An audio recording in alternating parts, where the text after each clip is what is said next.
se ha dicho, gracias nuevamente por estar aquí en mi casa. Miren qué bonito mi cuadro del Ávila, Guaraíra Repano, como usted lo quiera llamar, pero esa es la montaña más bonita del Valle de Caracas, que es súper inspiradora. Por ahí siempre en mi Instagram estoy colocándole fotos donde tengo el Ávila, inspirador. Eso es importante en tiempos como estos, donde uno tiene que buscar cualquier cosa para estimularse y cualquier cosa para hacer las cosas bien.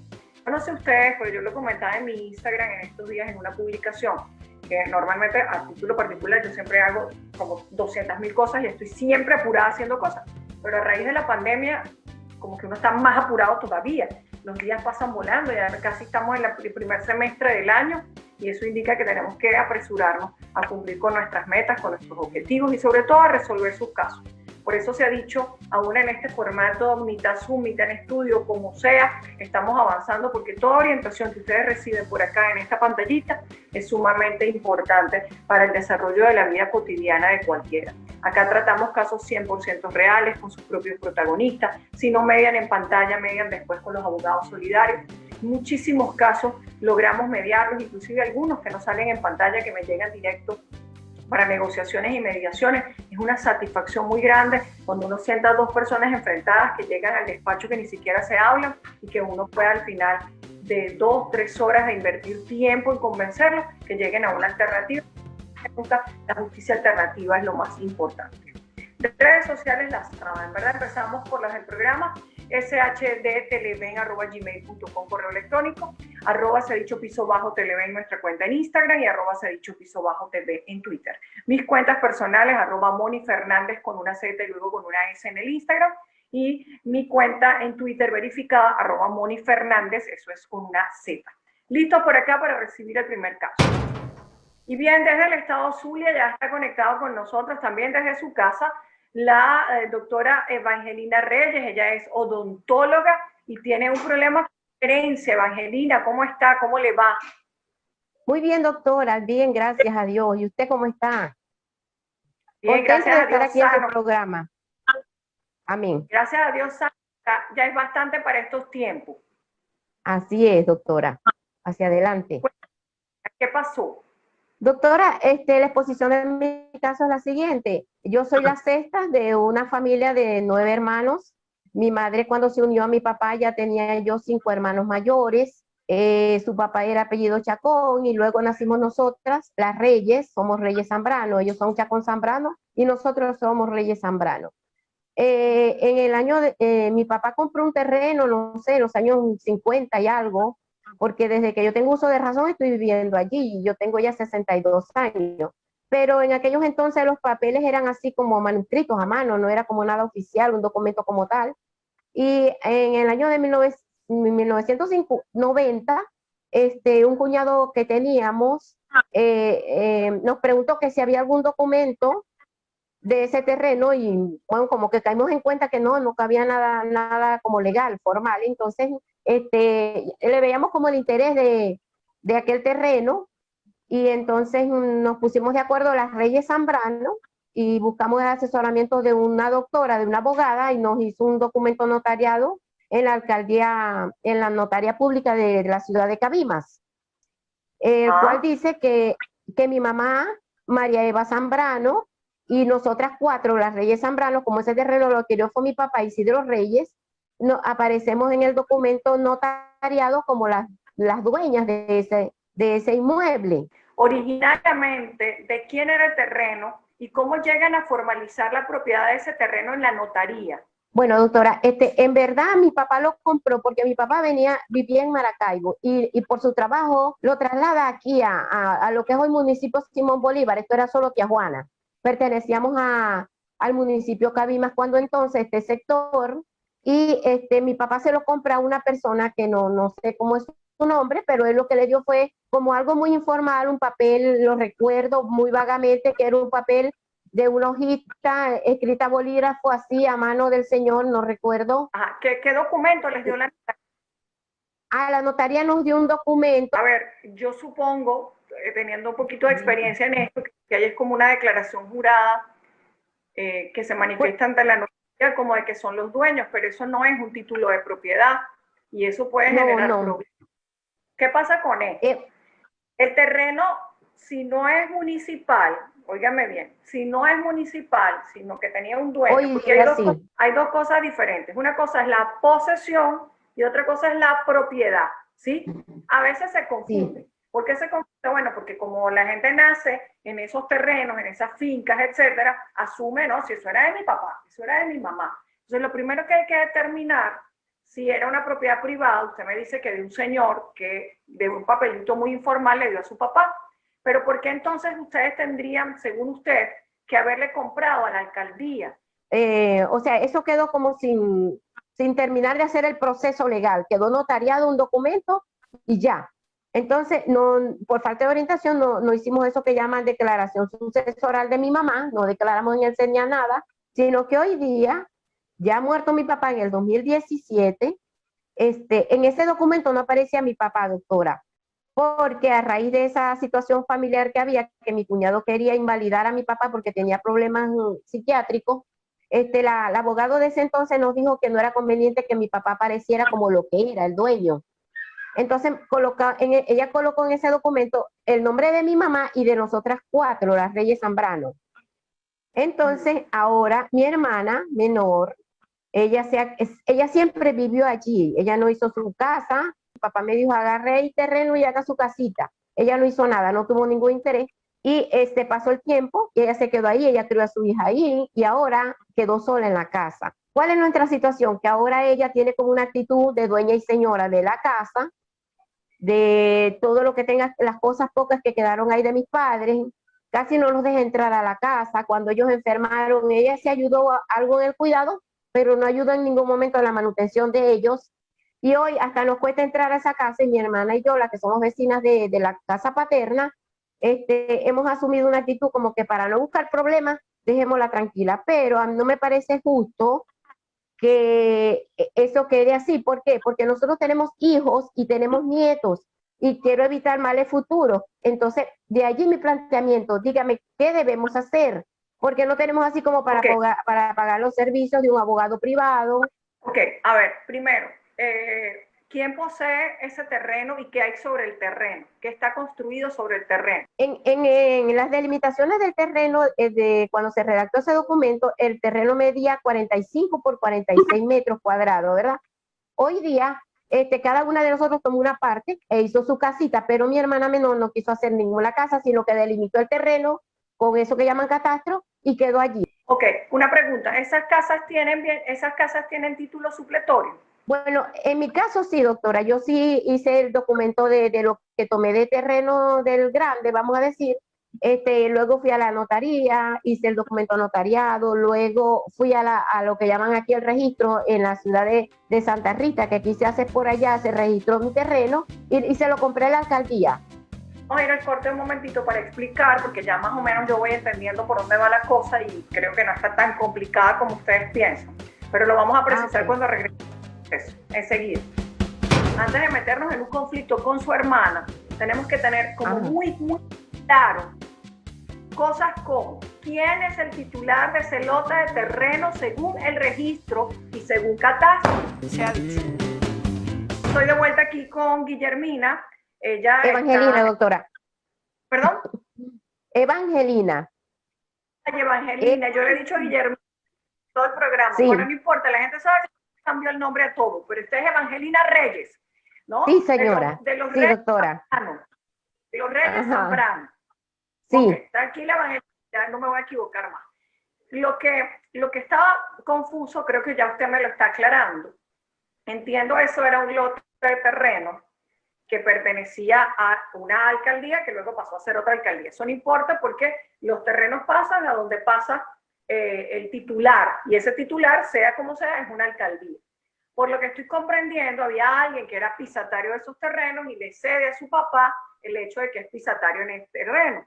Yo asumo, después usted me va a mandar el documento, que lo que hicieron ustedes fue formalizar de que efectivamente ustedes eran pisatarios en ese terreno por más de 20 años. Eso es una declaración jurada, con lo cual luego pueden ir a la alcaldía que corresponda por ser dueña del terreno para que a través de una ordenanza municipal, que casi todas las del país dicen lo mismo, que tienes que tener entre 10 y 20 años como pisatario del terreno, la alcaldía procede a hacer el proceso de regularización de la tierra a través de la transmisión de la propiedad municipal a la propiedad privada.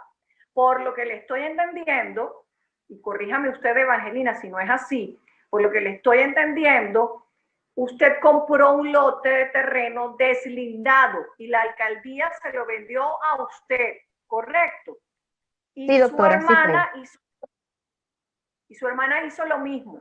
Ella no hizo nada, ella delimitó ahí unos terrenos con lo que llaman catastro y no tuvo ninguna intención de levantar algo allí. Ella se quedó en la casa paterna. Nosotros no la queremos sacar, doctora.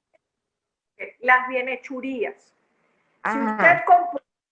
usted compró un terreno o una porción de terreno a la alcaldía, usted es la dueña de ese terreno y usted es la dueña de lo que se construye sobre ese terreno, para lo cual debe tener un título territorio que usted debe registrar. Si usted tiene el terreno y tiene un título de la bienhechuría, eso no entra en la sucesión. Igual con la hermana que hizo lo que haya hecho. Pareciera, según yo le estoy entendiendo, que hay una porción de terreno con una casa paterna que es lo que en realidad quedó por dividir. ¿Eso es correcto? Sí, doctora, eso es. Nosotros no tenemos interés en que nuestra hermana menor salga de allí porque la casa quedaría sola.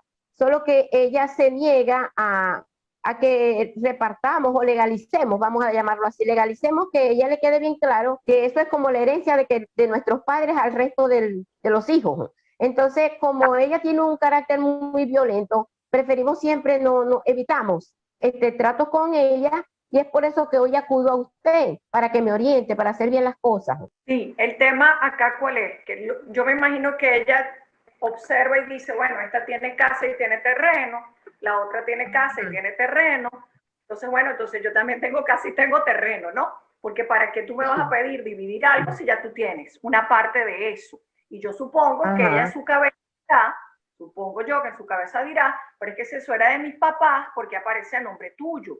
Porque la gente tiene derecho a preguntarse ese tipo de cosas. Ajá, dígame. ¿Qué les ha dicho ella? ¿Ustedes han intentado decirle a ella que eso hay que partirlo? ¿Ustedes compraron ese terreno también o todavía es de la alcaldía? No, todavía es de la alcaldía, doctora. Solo llegamos a la notaría pública de Cabimas y no lo registramos. Eso quedó allí porque yo le propuse en varias ocasiones hacerlo y ella decía, bueno, si vas a hacer ese documento, corre tú con todos los gastos porque yo no voy a poner nada para eso. Entonces todavía mantiene la misma actitud y entonces me preocupa son mis hijos y mis nietos que no vayan a tener problemas en el futuro, sino que quede algo ya establecido, que aunque ella viva ahí, hasta que Dios permita o hasta que ella quiera, pues que tenemos herederos, tenemos gente que viene detrás que no le queremos dejar problemas, sino solucionado ya eso legalmente. Por eso es que solicito su ayuda, doctora, su orientación.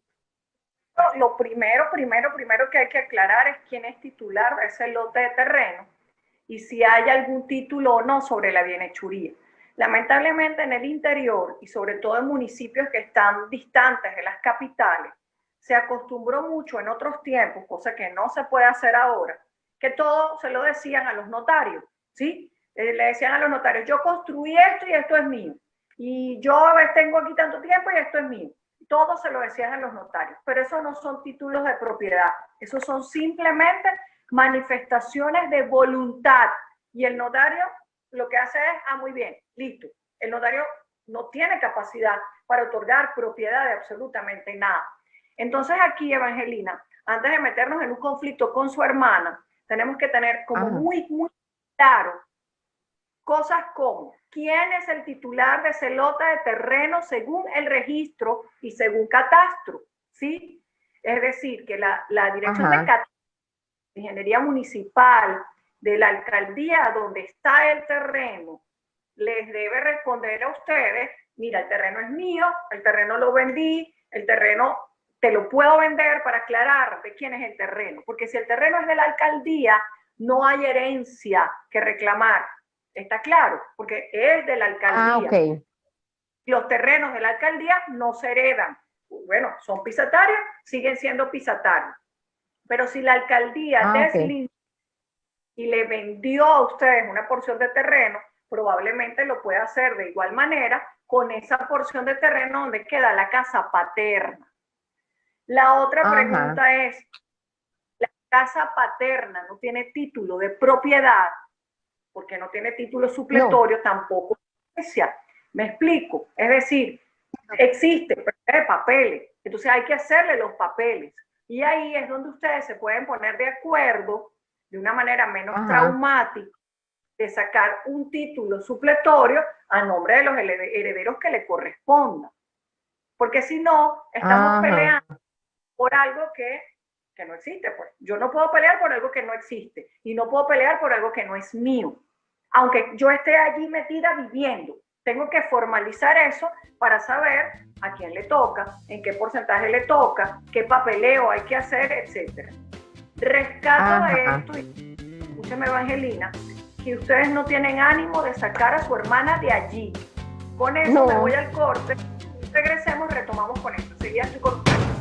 Yo debo agradecer públicamente la respuesta de las alcaldías, de las gobernaciones, de los ministerios, de inspectoría, de todas las personas a las que yo envío por allí comunicación, porque de verdad son absolutamente comprensivos del objetivo que nosotros tenemos acá, que es orientar a la gente. Se ha dicho. Yo aquí estoy de intérprete legal, como los intérpretes públicos, ¿no? Que ustedes le hablan en un idioma y él lo traduce al idioma comprensible, porque bueno, primero a distancia es como dificilísimo porque no estoy manipulando los documentos. A mí me gusta y es una de las cosas que siempre insisto en estos temas virtuales de Zoom, es que para mí es muy difícil hacer el programa porque yo necesito ver los documentos que ustedes me dicen, ver si lo que ustedes dicen está asentado en un documento y bueno, esto se me complica. Entonces casos como este, lo que me toca es con la experiencia y conociendo lo que siempre sucede en estos casos, es irlos orientando para buscar los elementos que nos digan cuál es la estrategia que vamos a seguir. Evangelina, lo que nosotros necesitamos, sin lugar a dudas, es esas dos certificaciones que yo les estoy diciendo. Y eso se lo tiene que dar la alcaldía, ¿sí? ¿Qué vamos a hacer nosotros para eso? Yo trabajo con algo que se llama remisión externa. ¿Qué es la remisión externa? Es una carta enumerada, con mi logo, con mi firma, con mi sello, que yo le mando a las instituciones donde les pido, por favor, información para esclarecer la estrategia para seguir en un caso. Yo debo agradecer públicamente la respuesta de las alcaldías, de las gobernaciones, de los ministerios, de inspectoría, de todas las personas a las que yo envío por allí comunicación, porque de verdad son absolutamente comprensivos del objetivo que nosotros tenemos acá, que es orientar a la gente. Vamos a enviar virtualmente una carta a la Dirección de Catastro para que la Dirección de Catastro me informe realmente el estatus jurídico de ese terreno y de la bienhechuría sobre ese terreno. Cuando yo tenga eso en la mano, Evangelina, yo le voy a decir, mira, ¿sabes qué? No hay nada que pelear porque no existe. O, mira, Evangelina, vamos a comprar el terreno y lo compran entre todos. ¿Está bien? O, mira, tenemos que sacarle el título supletorio. Vamos a sacarle el título supletorio entre todos. Porque yo decía, antes de irme al receso, que yo rescato, y es bueno que tu hermana lo escuche y lo vea, que ustedes no tienen ningún interés en pelear, que ustedes no tienen ningún interés en sacarla de allí, para que ella no se sienta como que ustedes están buscando quitarle algo a ella. Entonces, Evangelina, sí, doctora, vamos a enviar... Le mando una foto. Sí, ahorita el equipo de producción le dice cómo me va a enviar eso para yo tenerlo digitalizado, ¿ok? Y usted va a recibir digitalizada de la misma manera una comunicación con mi firma y mi sello, con un link que le va a permitir saber al alcalde de su municipio que usted salió en el programa y que usted está requiriendo una información de esa alcaldía para hacer los trámites vinculados con los derechos que ustedes tengan allí, sean de propiedad, sean sucesorales o sea lo que sea, ¿está bien? Así que acepto la solicitud, enviamos a la alcaldía y luego vamos dirigiendo el caso con la abogada que está en el estado Zulia, ¿está bien? Gracias, Evangelina. Saludos para todos. Gracias, doctora. Dios le bendiga.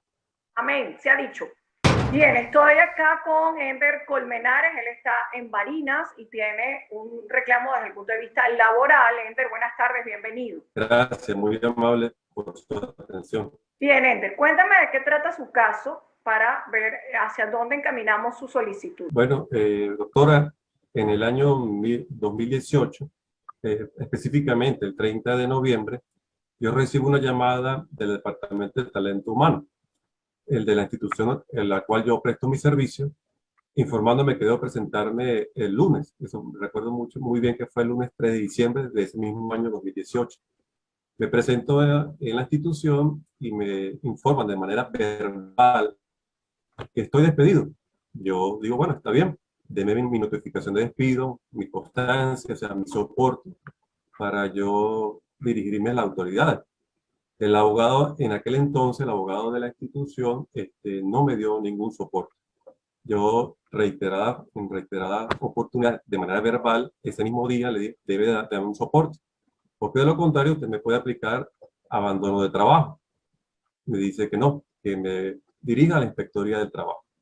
Ok, Ender, antes de que me diga lo de la Inspectoría de Trabajo, ¿a qué se dedicaba usted dentro de la institución y cuánto tiempo tenía trabajando en la institución? ¿Cuál era su trabajo?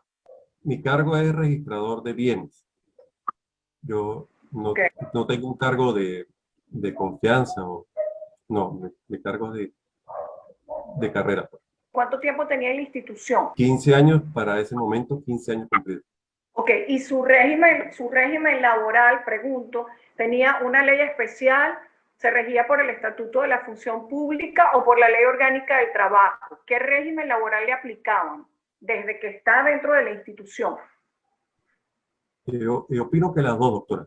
Es decir, pregunto, cuando usted lo ascendían, lo promovían, etcétera, dentro de su contrato de trabajo o de su ingreso, usted tenía un código que estaba dentro de una plantilla fija dentro de una institución pública, es decir, todos sabemos los que hemos estado en la administración pública, usted no era un cargo 99, es decir, de libre nombramiento y remoción. No. Lo que asumo, salvo que haya una ley en especial, es que lo rige la ley del Estatuto de la Función Pública y por vía de complemento la ley orgánica del trabajo. Ese debe ser el régimen que le aplica a usted en ese caso, ¿ok? Vamos a irnos al receso porque debo explicar que cuando estamos en la presencia de un funcionario hay unas leyes especiales de índole laboral que aplican para el funcionario. En definitiva, sea o no para un funcionario, hay unos procedimientos que implican un derecho para nosotros que se llama el debido proceso. Para votar a alguien de una institución pública o para alguien dentro de una institución o de una empresa privada, igual hay que seguir un debido proceso, hay que garantizar el derecho a la defensa y hay que cumplir con lo que esté establecido legalmente. De allí sabremos si hay o no el debido proceso y si hay o no una violación de un derecho para alguna persona. En el caso de Ender, pertenecía a una institución pública y vamos a ir determinando qué fue lo que sucedió después de 15 años trabajando para esa institución. Un momentito de receso y volvemos. Todo acto de la administración pública es un acto administrativo y tiene que sustentarse en un acto administrativo, aun cuando sea un régimen laboral tradicional, como se ha dicho. Bien, Ender. Importante definir cuál es el régimen laboral que le aplicaban, porque cuando usted lo llama a su superior y le dice que estás despedido, que en el ámbito de la administración pública no sería un despido, sino una destitución, que tiene un poquito más de peso, porque toda destitución de la administración pública, excepto cuando se trata de cargos de libre nombramiento y remoción, debería haber seguido un procedimiento administrativo de índole, asumo yo, y ya lo vamos a verificar conversando con usted y luego revisando su documentación, asumo yo que vinculado con un proceso administrativo. Yo le pregunto, ¿en algún momento usted le abrieron un procedimiento administrativo, lo convocaron para defenderse, se le advirtió sobre alguna falta? Es decir, de la noche a la mañana lo llamaron y le dijeron, se acabó. Doctora, es muy importante recalcar algo. Cuando yo recibo la llamada del Departamento de Talento Humano, yo me encontraba de reposo. Yo tengo una patología en la columna. Igualmente, cuando recibo la llamada, yo me dirijo a la institución ese día y mi jefe inmediato, en este caso de la unidad, el jefe de la unidad de bienes, ¿no?, y la gerente de administración son los jefes míos, digamos que inmediatos, repito, disculpe la repetición. Pero ninguno de ellos dos se acercaron a mí. Solamente me hicieron pasar con el abogado de la institución, donde él me dice verbalmente, lo vuelvo vuelvo a repetir, usted está despedido. Váyase a la inspectoría del trabajo. Entonces yo le recalco, déme por favor un soporte, porque si no usted me puede decir que yo tengo un abandono de trabajo, aunque estoy de reposo. Mi reposo no ha vencido. No, usted está despedido. ¿Cuánto tiempo tenía de reposo, Ender? Ese reposo supongo que estaba validado por el Seguro Social, ¿no? Sí, son reposos de 21 días, validados exactamente por el especialista y el Seguro Social. Bueno, yo me dirijo a la Inspectoría del Trabajo, disculpe si me adelanto. Me atiende el procurador y me dice, debemos esperar aproximadamente de 48 a 72 horas si el patrono viene acá y expone algo, aunque vamos a revisar. Se revisó en la inspectoría, no había ninguna notificación por parte del patrono en mi contra. Yo hice caso al procurador y al día siguiente me vuelvo a presentar en la institución, pero pido el apoyo de dos representantes del sindicato. Ellos me acompañan a hablar con el abogado y él me dice, no, el señor no tiene nada que hacer aquí, él está despedido, debe irse a la inspectoría. Bueno, tanto los miembros del sindicato como mi persona nos quedamos sorprendidos porque no nos dio ningún tipo de soporte alguno. Yo me volví a dirigir a la inspectoría, el procurador me atiende muy amablemente, me dice, ya te suspendieron el sueldo. Y yo, sí, hicieron una cancelación del mes de diciembre y no la recibí. Entonces él me dice, vamos a esperar hasta el día jueves. Y fue así, el día jueves 6 de diciembre del año 2018, yo hice la denuncia. Hice la denuncia que se la envía a su equipo de producción. Y eso fue en 2018. En 2019, él me dice, debe esperar al próximo año, un mes ya. Y esto le dan el ejecute. Bueno, llegamos al 2021 y todavía estoy esperando el ejecute. En vista de eso, de que, bueno, en 2019 hubo problemas de la luz, ¿recuerdan? Vino la pandemia. Yo comencé digamos que a consignar unos oficios diciendo que por favor hicieran el ejecute de mi caso. Pero tanto fue que en febrero de este año, para no extenderme mucho, yo pedí una cita con la inspectora del trabajo de aquí del municipio de Guarín. Ella me atendió. Fue una reunión verbal. Entonces ella me dijo que la próxima semana flexible, porque estamos en época de pandemia, va a ejecutar mi caso. Aunque a ella le llama la atención de que tenga esto ya 2 años y no han hecho ejecute. Lo que pasa es que ella me dice que ella estaba cumpliendo funciones en otra institución y no estaba en ese cargo, había otra persona, lo que ella me informa. Independientemente de lo que esté pasando en la inspectoría, que es una de las cosas que tenemos que tratar de aclarar, yo vuelvo al tema del Estatuto de la Función Pública, ¿sí? Cuando un funcionario está sujeto al Estatuto de la Función Pública, nosotros debemos impulsar un procedimiento administrativo. Así como usted entró al cargo público por un acto administrativo que le da el carácter de funcionario, el procedimiento para salir de la institución es a través de un acto administrativo, el que sea, pero tiene que haber un acto administrativo. Me sorprende el hecho de ver a la inspectoría porque pareciera que le están aplicando prioritariamente el régimen laboral tradicional y no el Estatuto de la Función Pública. Eso me genera mucha confusión. Habría que ver la gaceta de creación de la institución y revisar el régimen laboral que se aplica en esa institución, porque no todos dentro de una misma institución tienen el mismo régimen laboral. Esto es importante aclararlo. Algunos pueden estar, como les decía, de libre nombramiento y remoción, otros pueden ser profesionales contratados por tiempo determinado con horarios profesionales, con lo cual no hay una dependencia funcionarial. Otros pueden estar bajo un estricto régimen laboral, por ejemplo, los obreros, los aseadores, los choferes, están dentro de las categorías que están vinculadas con la ley del trabajo, y luego están los funcionarios de carrera. ¿Quiénes son los funcionarios de carrera? Aquellos cuyos códigos estén dentro de la institución clasificados como tales y a los que se le aplica la ley del Estatuto de la Función Pública.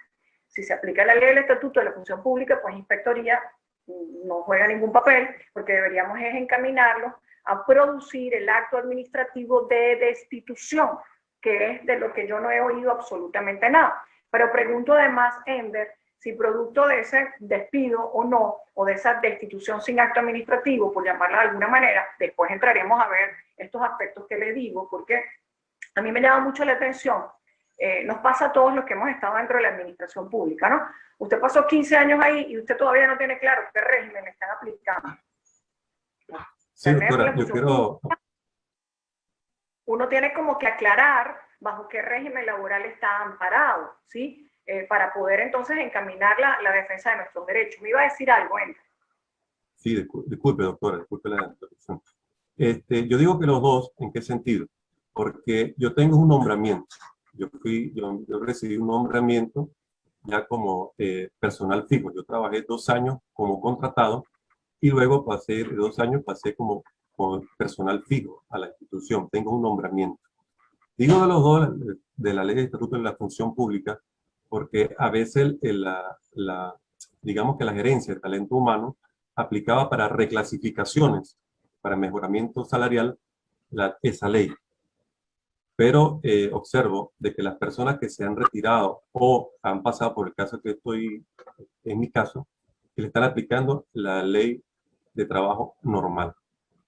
Por eso es que realmente, pues no sé, no tengo claro eso en cuanto eso es lo que tenemos que aclarar esencialmente, porque viene otro tema. Si te aplico la ley del trabajo, hay un decreto de inamovilidad laboral desde el año 2012, ¿sí? Y entonces caemos en el otro aspecto, el de, ok, bueno, suponte que no te aplique el régimen de funcionarial, donde supuestamente no hay acto administrativo. Todo acto de la administración pública es un acto administrativo y tiene que sustentarse en un acto administrativo, aun cuando sea un régimen laboral tradicional, porque tiene que haber un acto que sustente lo que tú estás haciendo. Ahora bien, si es así, tampoco hay un procedimiento laboral que implique que se siguió el procedimiento de calificación de despido para llegar efectivamente a tu despido, porque a todas estas no tienes el amparo de la inspectoría, pero tampoco tienes tu liquidación, pero tampoco tienes tu cargo. Entonces estás como peor que nadie, ¿no? Porque, es decir, si hay inamovilidad no te debieron votar. Si estás dentro del régimen de la función pública, hay un procedimiento administrativo que no se hizo, por lo tanto te violaron el debido proceso y el derecho a la defensa. De lo que tú nos estás contando, ojo, por eso quiero, y es para mí imprescindible, determinar el régimen laboral que se está aplicando. Eso no es lo que uno quiera, eso es lo que establece el ente de creación, la dependencia de creación, el departamento de adscripción de esa dependencia, lo que diga la Gaceta Oficial de Creación de esa institución y lo que diga la clasificación de cargos que está por la Contraloría. ¿Sí? Eso es importante. Allí está la respuesta. ¿Eres o no funcionario? ¿Eres o no un trabajador por la vía tradicional de la ley del trabajo? Eso no quiere decir que el estatuto de la función pública no se complemente en muchas circunstancias con la ley rectora de las relaciones laborales, que es lógicamente la ley del trabajo. Sobre esto hablamos al regreso del receso. Enseguida estoy con ustedes. Mira, Ender, usted es un reposero, ¿sí? Suponte que sea esa la circunstancia. Y tu reposo es chimbo. Bueno, te lo tengo que decir, ¿sí? Por lo menos te tengo que demostrar que tengo suficientes elementos para destituirte o para votarte. Se ha dicho.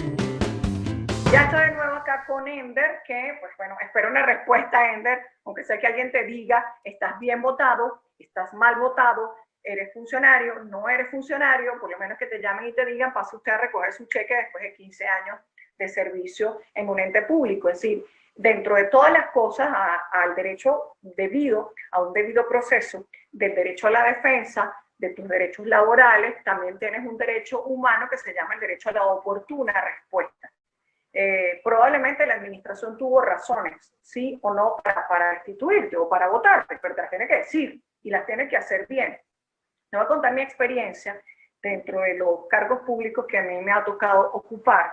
Efectivamente fui juez de carrera, pero nosotros teníamos una ley especial que era la ley del Poder Judicial que aplicaba para la carrera de los jueces, donde había procedimientos especiales para que saliéramos o no de la función judicial.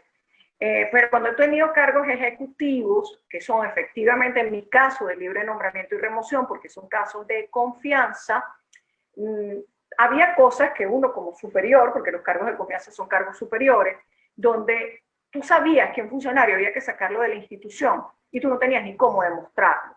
Pasaba mucho, por ejemplo, en el ámbito policial, ¿no? Que tú decías, bueno, mira, yo sé que este funcionario esto y esto y esto y esto, pero ¿cómo lo votas? Y yo siempre le decía a la consultoría jurídica, pues tienes que hacerlo bien, tienes que buscar la configuración.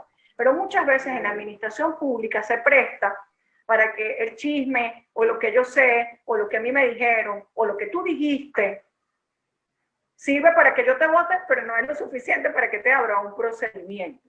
Yo recuerdo cuando yo fui directora nacional del sistema carcelario, pasaba muchísimo con vigilantes que estaban, en el caso de los vigilantes nosotros determinamos que ellos eran 9-9 y ahí hicimos una reclasificación importante, pero bueno, llegaba el sindicato de gobierno, yo recuerdo que llegaba la gente del sindicato y usted está dando a esta persona esto y esto, y ya, pero en un momento, sacábamos el gran expediente, ¿sí? Donde estaban las denuncias de corrupción, de cobro ilegal, de esto, de lo otro, y yo le decía a la gente del sindicato, ¿tú de verdad vas a defender a esta persona con este montón de denuncias? La gente del sindicato se quedaba, yo tuve siempre la oportunidad de tener excelentes relaciones con sindicatos de las administraciones donde me tocó regir, pero en definitiva lo que te quiero decir con esto, porque uno ha estado del otro lado y uno sabe perfectamente que hay gente que no debe estar en la administración pública, es bueno, mira, hágalo bien, usted lo va a votar por la razón que sea. Mira, Ender, usted es un reposero, ¿sí? Suponte que sea esa la circunstancia. Y tu reposo es chimbo. Bueno, te lo tengo que decir, ¿sí? Por lo menos te tengo que demostrar que tengo suficientes elementos para destituirte o para votarte, aun cuando no los pueda llevar a un proceso, y te negocio y te digo, mira, ¿sabes qué, Ender? Estás metido en esto, en esto, en esto, en esto y en esto y en esto. Y aquí nadie va a venir a declarar. Entonces yo te voy a decir algo. Es mejor que te vayas por tu propia decisión. De alguna manera se negocia la salida del funcionario de la institución. O mira, ¿sabes qué, Ender? Me caes malísimo. No quiero que sigas aquí porque tú dijiste esto y esto y esto de mí y eso no es ético que tú sigas en esta institución. Bueno, mira, te lo tienen que decir también. Entonces ahí creo que el vacío es el de la oportuna respuesta que te está generando a ti, primero, un limbo jurídico, porque ya no sabes a quién perteneces, ¿sí? Ni por qué dejaste de pertenecer, y creo que lo más importante en este caso es producir una respuesta de la administración. Entiendo por lo que me estás diciendo que la inspectoría te estaría dando una respuesta, pero a mí me interesa muchísimo que haya un acto administrativo, porque cualquier respuesta que te den va a ir a un acto administrativo donde se tenga que demostrar por qué tú te saliste. Te pregunto algo, tu salario era depositado en una nómina de un banco, ¿no? Correcto, afirmativo. Y dejó de aparecer allí. Sí, dejó de aparecer desde el momento de las palabras del abogado. Ok, otra pregunta. Cuando tú asumiste el cargo, ¿hiciste declaración jurada de patrimonio? No. ¿Y cuando saliste? Tampoco. No, porque este es mi caso. O sea, el veredicto del procurador es que me deben, ¿cómo se llama? Debo reintegrarme nuevamente y que me cancelen mi salario caído y todos mis beneficios. A lo mejor ni siquiera te acuerdas, pero además por el cargo que tú tenías, pero cualquiera que entre a la administración pública, obligatorio, cuando está entrando, tiene que hacer una declaración jurada de bienes, que va a la Contraloría regional, municipal o nacional, y cuando sale del cargo público, entrega otra declaración que sea comparativa. Los honestos, cuando salimos de la administración pública, tenemos menos que cuando entramos, ¿no? Pero es importante reivindicar en este momento el recordarle que inclusive para que haya las planillas laborales de liquidación de la relación laboral es un requisito sine qua non que se produzca la declaración jurada de patrimonio, si no eso produce una sanción. Correcto. Probablemente lo olvides, pero es así, es obligatorio. Vamos a remitirle el caso al doctor Rafael Gil, quien además es jubilado del Tribunal Supremo de Justicia y tiene amplia experiencia en este tema, además fue proyectista importante de algunas leyes y Rafael va a saber determinar inmediatamente si estamos en presencia de un procedimiento que necesariamente va a culminar en un contencioso administrativo o si vamos a tener que seguir por la vía laboral estrictamente. Debo recordar que me faltan abogados en la región andina, debo recordar que me faltan abogados en la región de los llanos centrales de Venezuela, así que por favor las personas que deseen unirse a mi grupo de abogados solidarios nos pueden enviar el currículum a la dirección abogasolidarios, en plural, abogasolidarios@gmail.com.